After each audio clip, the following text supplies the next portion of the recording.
State bank of Pakistan نے مالی سال 2024 میں پاکستان کی شرح نمو 2 سے 3% کے درمیان رہنے کی پیش گوئی کر دی۔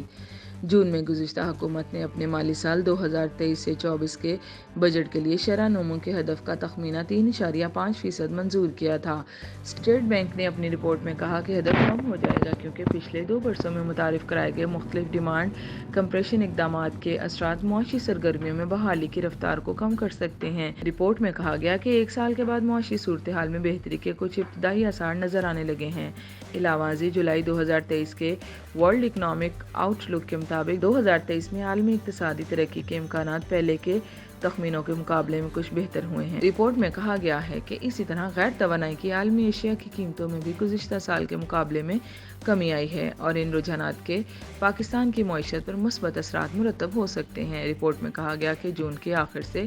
درآمدی ترجیحات سے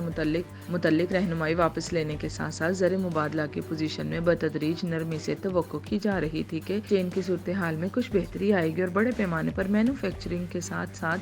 برآمدات میں اضافہ ہوگا۔ اسٹیٹ بینک کی رپورٹ میں کہا گیا کہ مالی سال 2024 میں کپاس اور چاول کی پیداوار میں متوقع بحالی سے زراعت میں بہتری آئے گی۔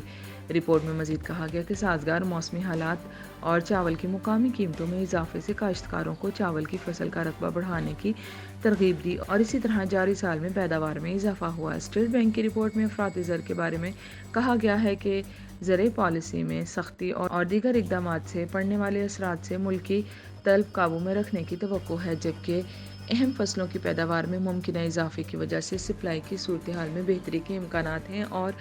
درآمدات کی بحالی سے رواں مالی سال میں افراطی زر کا دباؤ مزید کم کرنے کی توقع ہے۔ رپورٹ کے مطابق عالمی سطح غیر توانائی والی اجناس کی قیمتوں میں کمی سے مالی سال 2024 میں افراطی زر 20 سے 22% کی حد تک کم کرنے میں مدد ملے گی۔ رپورٹ کے مطابق پاکستان کی معیشت کے مالی سال 2023 کے دوران متعدد چیلنجوں کا سامنا کرنا پڑا۔ رپورٹ میں کہا گیا کہ ملک کی میکرو اکنامک صورتحال، روس یوکرین تنازع، اجناس کی بڑھتی ہوئی عالمی قیمتوں اور غیر منصوبہ جاتی مالیاتی توسیع کے تناظر میں